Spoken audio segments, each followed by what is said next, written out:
माँ से है माथा, माथे पे माटी सजा के चले। जब बच्चे घर के बाहर होते हैं तो माँ बाप परेशान हो जाते हैं। जरा सोचिए, देश का भविष्य जब सड़कों पर हो तो देश को कितना परेशान होना पड़ेगा। इस वक्त देश का भविष्य सड़कों पर है और ये एहसास करा रहा है कि देश के भविष्य और वो अपने भविष्य के लिए कितनी पीड़ा झेल रहे हैं। ये एहसास करा रहा है कि जब देश का भविष्य और उनके सपने को डर हो कि उनका सपना कहीं मर न जाए तो क्या होगा। और सबसे खतरनाक होता है सपनों का मर जाना। हमने आपके लिए एक रिपोर्ट तैयार की है, इस रिपोर्ट को देखिए, फिर आगे बात करेंगे। पुलिस की मार सबसे खतरनाक नहीं होती, गद्दारी और लालच की मुट्ठी सबसे खतरनाक है। बैठे बिठाए पकड़े जा बुरा तो है, सहमी सी चुप्पी पकड़े जाए तो बुरा तो है, पर ये सबसे खतरनाक नहीं होता। सबसे खतरनाक होता है मुर्दा शांति से भर जाना। सबसे खतरनाक होता है हमारे सपनों का मर जाना। दिल्ली का जंतर मंतर यानी वो दहलीज जहां से देश अपने हुक्मरानों से फरियाद करता है, ये फरियादी दरबारे के किस हिस्से तक पहुंचाने में कामयाब होती है, इस बात से फरियाद के कद और उसकी हैसियत का अंदाजा लगाया जाता है। लेकिन इस बार चोट बहुत थोड़ी गहरी है। इस बार जंतर मंतर पर गम और गुस्से का अजीब संगम है। किसी को छात्रों और आम लोगों का त्योहार देखना हो तो उसे जंतर मंतर का नजारा जरूर करना चाहिए। हर तरफ बस एक ही शोर है कि शायद इस बार कुछ ऐसा हो जाए कि फिर किसी बच्चे के सपने को एग्जाम के नाम पर कोई चुराने की हिम्मत न कर पाए। माँ बाप और उनके बच्चे के सपने के हक में एक ऐसा कानून बन सके जिसके बाद हर बच्चे का मुस्तकबिल महफूज हाथों में हो। नाइंसाफी, बेईमानी और भ्रष्टाचार का सैकड़ों साल पुराना किस्सा नई पोशाक पहनकर एक बार फिर हमारे दिलों पर दस्तक दे रहा है।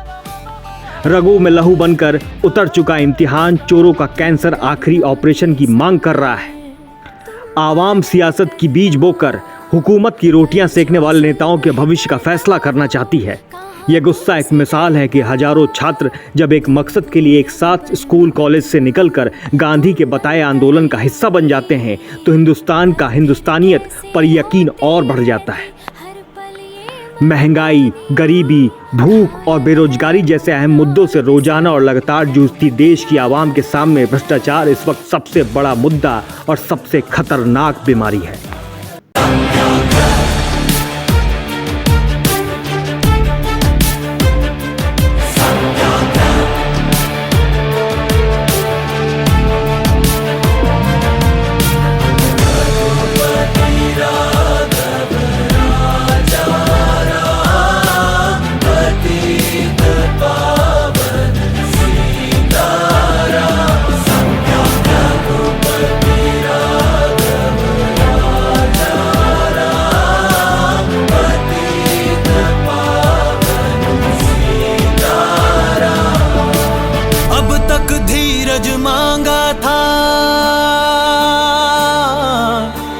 प्रभु अब धीरज मत देना, अब धीरज मत देना। सहते जाए, सहते जाए, सहते जाए, ऐसा बल भी मत देना, ऐसा बल भी मत देना। उठ कर करने हैं कुछ काम, रघुपति राघव राजा राम, रघुपति राघव राजा राम। उठ कर करने कुछ काम, रघुपति राघव राजा राम। उठ कर करने हैं कुछ काम।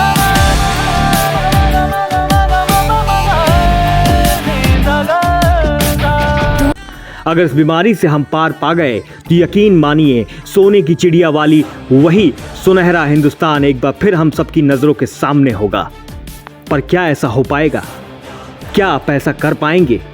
जी हाँ, हम आपसे ही पूछ रहे हैं, क्योंकि सिर्फ क्रांति की मसाले जलाकर, नारे लगाकर, आमरण अनशन पर बैठकर, ये सरकार को झुकाकर आप छात्रों की ये जंग नहीं जीत सकते। इस जंग को जीतने के लिए खुद आपका बदलना भी जरूरी है, क्योंकि भ्रष्टाचार और बेईमानी का बढ़ावा देने में आप भी कम गुनाहगार नहीं हैं। नीट एग्जाम पेपर लीक सिर्फ एक लीकेज नहीं, बेईमानी और भ्रष्टाचार का पूरा एक कटर है। दिल्ली के दिल जंतर मंतर से शुरू हुआ इनकलाब उम्मीद की किरण जगाता है कि अपने देश को ईमानदार और भ्रष्टाचार मुक्त बनाकर हमारे भविष्य यानी नौजवानों का भविष्य बेहतर बनाने का हमारा सपना अभी मरा नहीं है। यह अलग बात है कि हक और ईमानदारी की बात करते हुए हम अपनी जिम्मेदारियों की चर्चा तक करना नहीं चाहते और दूसरों से ईमानदारी से नीट या उस जैसे दूसरे इम्तिहान को कराने की उम्मीद रखते हैं। बहुत से लोग ये कह सकते हैं कि जंतर मंतर पर मौजूद छात्र निरंकुश थे या सियासी लोग उन्हें इस्तेमाल कर रहे थे। ऐसे लोगों को जंतर मंतर के इस गम और गुस्से को करीब से महसूस करना चाहिए। यह भीड़ किसी वोट बैंक का हिस्सा नहीं बल्कि उनकी है जो पूरे साल की पढ़ाई की मेहनत और अपने माँ बाप के सपनों के बार बार टूटने से तंग आ चुके हैं। अगर हम तंग आ चुके हैं इन हजारों लोगों को किसी एक नाम से पुकारेंगे तो यकीनन वो नाम आंदोलन ही होगा। बाकी सब आज़ाद हैं अपने अपने हिसाब से कोई और नाम देने के लिए। जंतर यानी मशीन और मंत्र के मतलब की गिनती यानी जंतर मंतर का मतलब हुआ वक्त और ग्रहों की गिनती करने वाली मशीन। क्या इत्तेफाक है ना कि आज जो जंतर मंतर धरने प्रदर्शन और आंदोलन का पहचान बन चुका है वो गुजरे वक्त में देश की महान वैज्ञानिक तरक्की का सबूत हुआ करता था। और ये भी क्या इत्तेफाक है कि 33 साल पहले 1993 में डूसू यानी दिल्ली यूनिवर्सिटी स्टूडेंट्स यूनियन ने पहली बार जंतर मंतर पर कोई बड़ा प्रदर्शन किया था।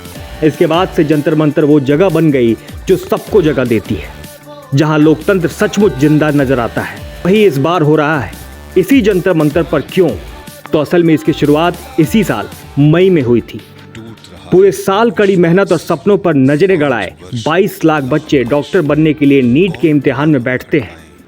उस इम्तिहान में जिसे चोरों ने पहले ही चुरा लिया था, पेपर लीक हो चुका था, एग्जाम कैंसिल। अब जरा सोचिए, सिर्फ उन बच्चों के बारे में नहीं, उनके माँ बाप के बारे में भी, जिन्होंने अपने बच्चों को डॉक्टर बनाने की हसरत में अपनी सारी पूंजी लगा दी। कुछ की पूंजी कम पड़ी तो बच्चों की खातिर घर बार बेच दिया, पर उन्हें मिला क्या? धोखा। अब अगर एक देश एक इम्तिहान तक चोरों से न बचा पाए तो भारत का भविष्य गुस्सा तो होगा, उदास और मायूस भी। बहुत से तो ऐसे बच्चे थे जिन्हें एग्जाम के बाद लगा कि उनकी मंजिल बस अब दरवाजे पर खड़ी है। इम्तिहान ही इतना अच्छा गया था, लेकिन जब नीट चोरों के चोरी की दास्तान सामने आई तो ऐसे बहुत सारे बच्चे टूट गए। देश भर में 20 से ज्यादा बच्चों ने अपनी जान दे दी। सोचिए, सोचकर ही अजीब लगता है। जिंदगी का इम्तिहान तो समझ आता है, पर बच्चों का इम्तिहान भी जान ले लेता है। हमारा देश दुनिया के गिने चुने उन सबसे बड़े देशों में से एक है जहां सबसे बड़ा स्कूली सिस्टम है। देश भर में मौजूद 14,71,000 स्कूल हैं, जिनमें लगभग 24 करोड़ 70 लाख बच्चे पढ़ते हैं। भारत चीन के बाद दूसरा ऐसा देश है जहां सबसे ज्यादा ग्रेजुएट पैदा होते हैं। हर साल देश के अलग अलग कॉलेजों से करीब 50 लाख बच्चे ग्रेजुएट होते हैं। लेकिन जानते हैं, हर साल इन 50 लाख ग्रेजुएट होने वाले बच्चों में से नौकरी कितनों के हिस्से में आती है? सिर्फ 28 लाख। यानी हर साल औसतन 22 लाख बच्चे ग्रेजुएट होने के बावजूद बेरोजगारों की गिनती बढ़ाते जाते हैं। अब ऐसी सूरत में अगर पूरे साल की मेहनत के बाद एक पूरा इम्तिहान ही चोर चुरा के ले जाएं तो उन बच्चों पर क्या बीतती होगी, उनके माँ बाप का क्या हाल होता होगा। और यही सवाल और गुस्सा दोनों एक साथ आया कि जिस देश का डंका पूरी दुनिया में बजने के दावे किए जा रहे हैं, वो देश बच्चों का एक छोटा सा एग्जाम भी चोरों और भ्रष्टाचारियों से नहीं बचा पाया।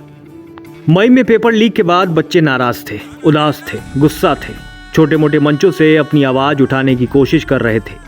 पर तभी एक अजीब वाकया हुआ। देश की सबसे बड़ी अदालत की सबसे ऊंची कुर्सी पर बैठे भारत के चीफ जस्टिस के मुंह से एक शब्द निकला, कॉकरोच।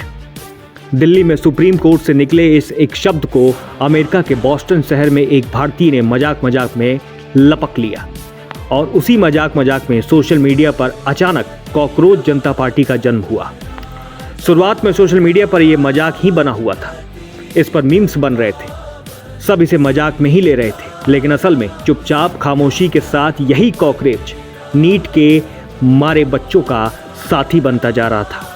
उधर हुक्मरानों को लगा कि कोई नहीं, दोबारा नीट का एग्जाम करा लेंगे, गरज तो बच्चों को है, डॉक्टर बनना है, तो वो इम्तिहान में बैठ ही जाएंगे। लंबे चौड़े दावों के बीच पहली बार दुश्मन देशों की सरहदों के अंदर जाने वाले वायुसेना के जहाज़ों को डॉक्टरी के सवाल जवाब वाली पर्ची यानी पेपर एग्जाम सेंटर तक भेजना पड़ा। तब कहीं जाकर बच्चों के इम्तिहान पूरे हुए और फिर रिजल्ट भी आए। तो सवाल है कि जंतर मंतर पर बच्चों का ये हुकार क्यों? लोगों के लिए मजाक में पैदा हुआ कॉकरोच अब जंतर मंतर पर पहुंच चुका था। मुद्दा और मांग बड़े सीधे साधे थे। पढ़ाई के एग्जाम और तरीके अच्छे हों और पढ़ाई की फील्ड के देश के सबसे बड़े उस्ताद यानी शिक्षा मंत्री नीट एग्जाम में फेल होने के बाद स्कूल से निकाले जाए यानी अपनी कुर्सी छोड़ दे। मांग सीधे बच्चों से जुड़ी थी, लिहाजा देखते देखते अब सोशल मीडिया के पर्दे के बाहर हकीकत की जमीन पर भी कॉकरोच जुड़ते चले गए। अब भी सब कुछ शांत और ठीक ठाक चल रहा था। फिर तभी लद्दाख के समाज सेवी सोनम वांगचुक की जंतर मंतर पर एंट्री होती है। फिर वो अचानक आमरण अनशन का ऐलान कर देते हैं। भूख हड़ताल शुरू हो जाती है। कई दिन बीत जाते हैं पर होता कुछ नहीं। लोग जंतर मंतर पर आते हैं और वीकेंड की छुट्टियां जैसा छुट्टियां मनाकर लौट जाते हैं। पर जैसे जैसे भूख हड़ताल के दिन बढ़ते गए अचानक लोगों को 15 साल पुराना जंतर मंतर याद आने लगा 2011 का अन्ना हजारे का आंदोलन।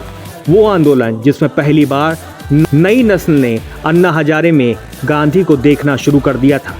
बीतते दिनों के साथ सोनम वांगचुक की तबीयत भी बिगड़ने लगी थी।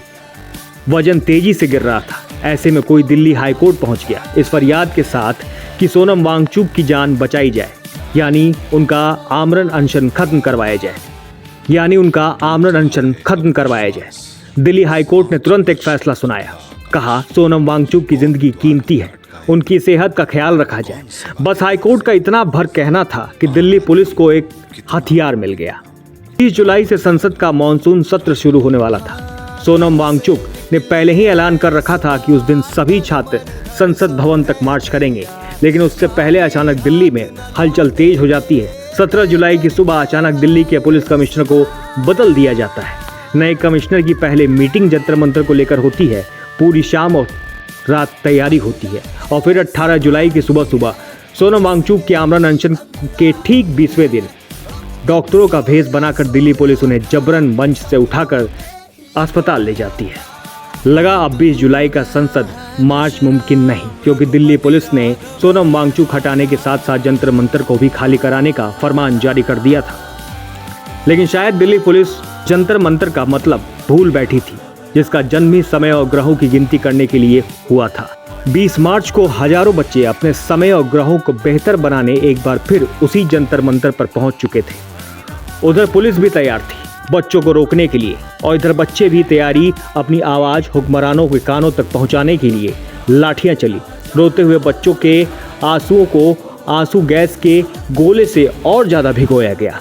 कुछ को गिराया गया, कुछ को उठाया गया, कुछ थाने पहुंचे, कुछ अस्पताल और कुछ वापस घर लौटे, ये सोचकर फिर लौटे कि अपने सपनों में रंग भरने के लिए वो वापस फिर लौटेंगे इसी जंतर मंतर तक, क्योंकि ये एक ऐसा आंदोलन है जिसकी आवाज को नजरअंदाज नहीं किया जा सकता।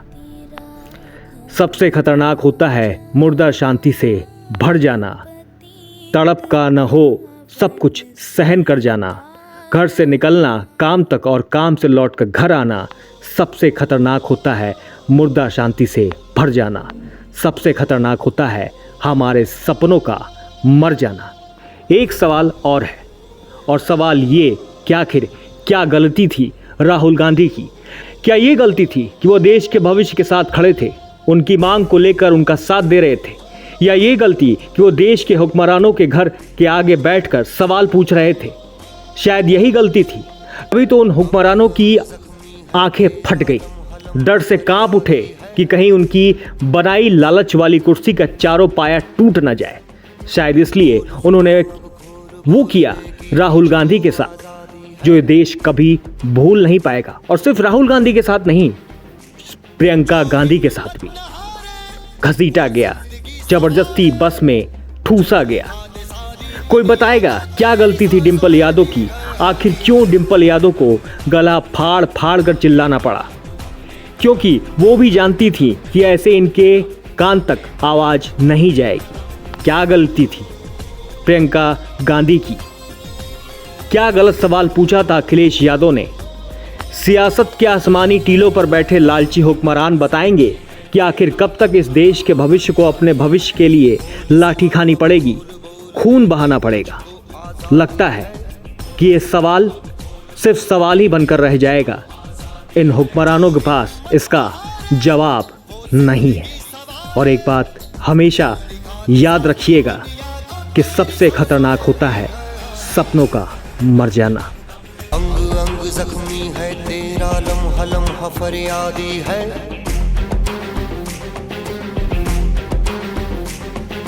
बोल जुबां अब खोल बोलने की तुझको आजादी है।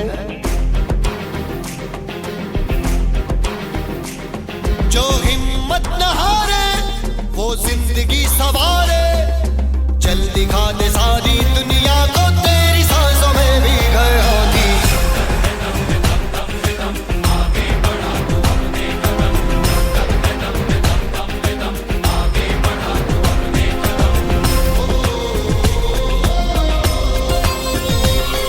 जो हिम्मत न हारे वो जिंदगी सवारे, चल दिखा दे सारी दुनिया को तेरी सांसों में भी है आधी।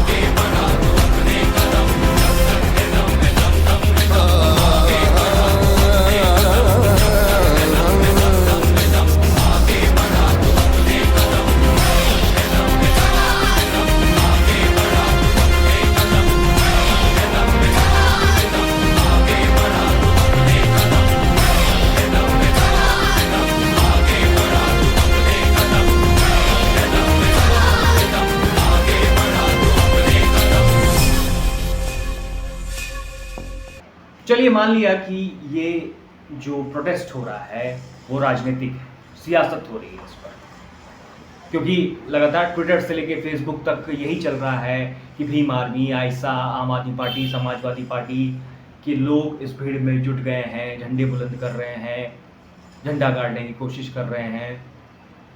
मान लिया यही सच है, यही सच है, मान लिया। लेकिन एक सवाल अब हम आपसे पूछते हैं कि वो जो भीड़ है, पीछे भीड़ थी, वो क्या थी? क्या देश के छात्र इतने बेवकूफ हैं कि किसी भी राजनीतिक पार्टी के एक फोन पर वो लाठी खाने चले आएंगे, अपना भविष्य बर्बाद करने चले आएंगे, अपना करियर बर्बाद करने चले आएंगे? है? एक बात बताइए कि वहां जो भीड़ है, छोटे छोटे बच्चे, मतलब 7-8 साल के बच्चे, कोई अपने 7-8 साल के बच्चे को लेकर वहां क्यों पहुंचेगा? सीधा सीधा सवाल है। और एक बात बताऊं, किराए की जो भीड़ होती है ना, वो शाम तक वापस लौट जाती है, और जो टिकी रहती है वो दर्द वाली भीड़ होती है। और दर्द किराए पे नहीं आता, दर्द अंदर से आता है। ये वही छात्र हैं जिन्होंने सालों मेहनत की, पेपर दिया इस उम्मीद में, इस भरोसे से कि हमारा भविष्य अच्छा होगा, लेकिन मिला क्या? कुछ नहीं। 20 छात्रों ने आत्महत्या कर ली, और ये जो चीजें हो रही है ना, ये कहीं ना कहीं आग लगाई गई है। और आपको एक चीज बताऊं कि कोई भी राजनीतिक पार्टी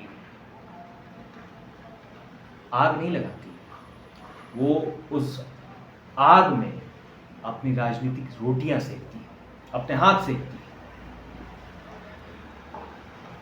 और राजनीति तभी आती है जब भीड़ पहले से। आपको यहां ये बता दें कि ये जो आग लगी है ना, ये आग क्यों लगी है पता है? ये आग इसलिए लगी है क्योंकि धर्मेंद्र प्रधान ने माना है कि हाँ, पेपर लीक हुआ था, और इस आग को हवा दी है प्रधानमंत्री नरेंद्र मोदी ने, उनकी चुप्पी ने। आखिर क्यों नरेंद्र मोदी बात नहीं करना चाहते? आखिर क्यों नरेंद्र मोदी छात्रों के इन प्रदर्शन पर कुछ नहीं बोल रहे हैं। आखिर क्यों बार बार प्रधानमंत्री नरेंद्र मोदी से ये मांग की जा रही है कि धर्मेंद्र प्रधान को हटाया जाए? आखिर नरेंद्र मोदी इस मामले पर अपनी बात क्यों नहीं रख रहे हैं छात्रों के आगे? ये सवाल है हमारा नरेंद्र मोदी जी से, और ये हमारा ही नहीं, ये उन सभी छात्रों का सवाल है जो आज जंतर मंतर पर प्रदर्शन कर रहे हैं। धर्मेंद्र प्रधान, सिंपल सी मांग है उनकी, ये मांग माननी है तो भी बताइए नरेंद्र मोदी जी, नहीं मांगनी है, नहीं माननी है तो भी बताइए, कुछ तो बोलिए। ये सवाल आप भी पूछिए हमारे माध्यम से, कमेंट कीजिए, कमेंट करके बताइए और पूछिए सवाल कि आखिर नरेंद्र मोदी चुप क्यों है, नरेंद्र मोदी जवाब क्यों नहीं दे रहे हैं? आखिर छात्रों की बात कब मानी जाएगी और छात्र अपने भविष्य के लिए, अपने सपनों के लिए कब तक लाठियां खाते रहेंगे, कब तक खून बहाते रहेंगे? हमने जो आपको रिपोर्ट दिखाई, आपने देखा होगा उस तस्वीरों को, अंदर से झकझोर देती हैं वो तस्वीरें। तो सवाल पूछिए, आपका फर्ज है ये सवाल पूछना सरकार से कि आखिर नरेंद्र मोदी जी चुप क्यों हैं और छात्रों की बात कब तक मानी जाएगी। फिलहाल इस वीडियो में इतना ही। आप देखते रहिए नेशनल लेंस। अगर आपने हमारे चैनल को सब्सक्राइब नहीं किया है तो सब्सक्राइब जरूर कीजिए, बेल आइकन दबाना बिल्कुल मत भूलिए। और हाँ, अगर आपको मेरी बात अच्छी लगी हो तो वीडियो को लाइक कीजिए, शेयर कीजिए, दोस्तों मित्रों के साथ, रिश्तेदार के साथ शेयर कीजिए। और हाँ, कमेंट करके जरूर, आप लोग से निवेदन है कि कमेंट करके सवाल जरूर पूछिएगा कि भाई आखिर कब तक छात्र यूं ही लाठी खाते रहेंगे, खून बहाते रहेंगे।